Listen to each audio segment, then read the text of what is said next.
You've decided that you're applying to medical school. Congrats! But deciding which medical school to attend isn't as straightforward as some might suggest. These are the considerations to determine which med school is best for you.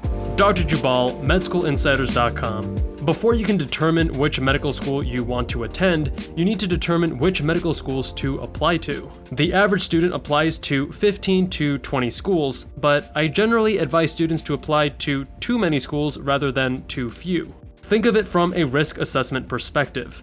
If you don't apply to enough schools, there's a higher risk you don't get any acceptances, requiring you to reapply in a future cycle or reconsider another career path. That's a huge downside. If you apply to too many schools, on the other hand, the main downsides are cost and the time it takes to write additional secondaries. Cost can be mitigated through the fee assistance program, and writing secondaries gets easier the more you do, as you're able to recycle similar essays between programs with only slight modifications. There's an asymmetric upside to applying to more schools. I personally applied to 40 schools, which in hindsight was much more than I needed to, but I received over 20 interview invitations, attended more than 10, and had several acceptances. It was far better to be in a position to decline an interview invitation rather than wishing for more. And with multiple acceptances, you're in a stronger position to secure stronger financial aid packages and decrease your student loan burden. When determining which schools to apply to, your stats should obviously guide you to a certain degree, but you should also consider how strong their in-state preferences are. Some public schools take a tiny percentage of out-of-state applicants, and if you're out of state, that may change whether you think it's worth it to apply there. After applying broadly, hopefully you have one or more acceptances to choose from. This is an excellent position to be in. Here are the most important considerations. First, prioritize the location. You'll be in medical school for at least 4 years, and your location can play a huge part in your overall experience. Location can mean being close to friends and family, who will be your sources of support in medical school in addition to your newfound friends and colleagues. Location can mean being in an environment you're familiar and comfortable with, or it can mean exploring a new city or region that fancies your interest. I chose UC San Diego for medical school in part because of the location. I love it there, and I figured it's great to be in a low-stress environment like San Diego with beautiful beaches, amazing weather, and reasonable traffic while in a higher stress period of my training. The location of your medical school also plays a large role in your fit. Fit is somewhat of a nebulous term, referring to how you relate to the medical school culture. Some suggest you look at the school's mission statement to get an idea of their interests, values, and goals. In my experience, mission statements are too broad and generic. Rather, consider your experiences interacting with the school and its people. You'll get a feel for it on interview day, and certainly if you attend a second look weekend.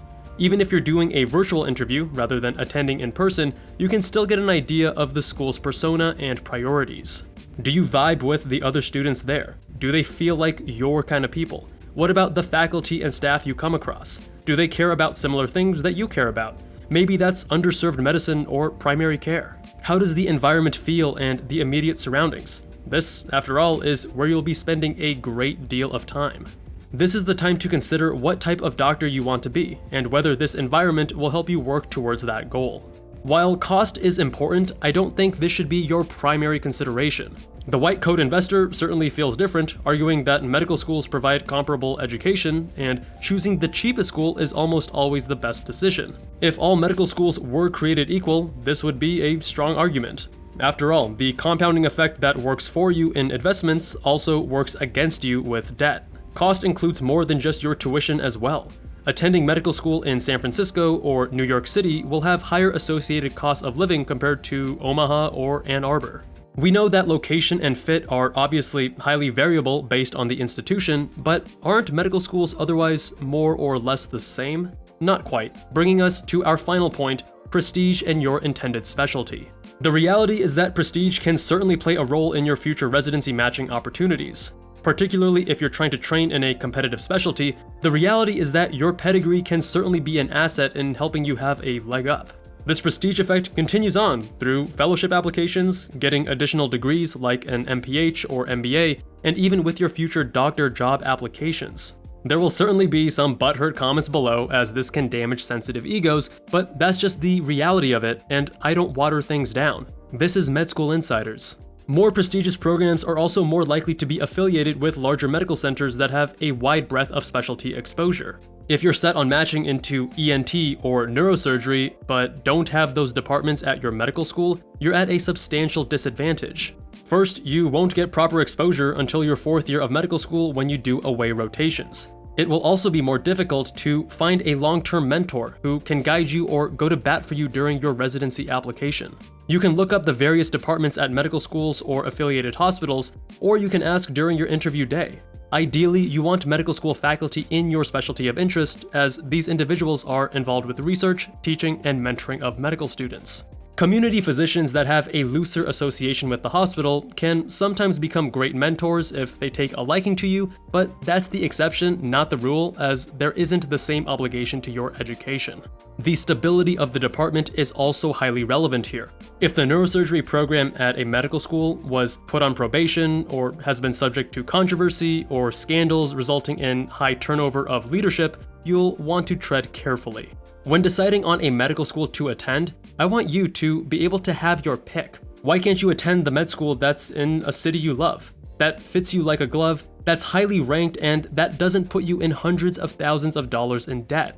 I feel so fortunate that I was able to find that for myself with UC San Diego, and a big part of that was becoming the most competitive applicant I could be.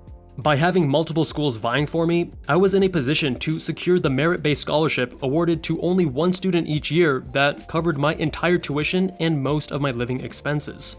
If you want to learn from my failures and triumphs, I've developed the Premed Roadmap to Medical School Acceptance course to guide you. Use the coupon code CHOOSE20 for 20% off your purchase through the end of the month. When deciding on a medical school, MD versus DO versus Caribbean is massively important. Check out my video explaining the pros and cons of each, or how to choose a specialty. Much love, and I'll see you guys there.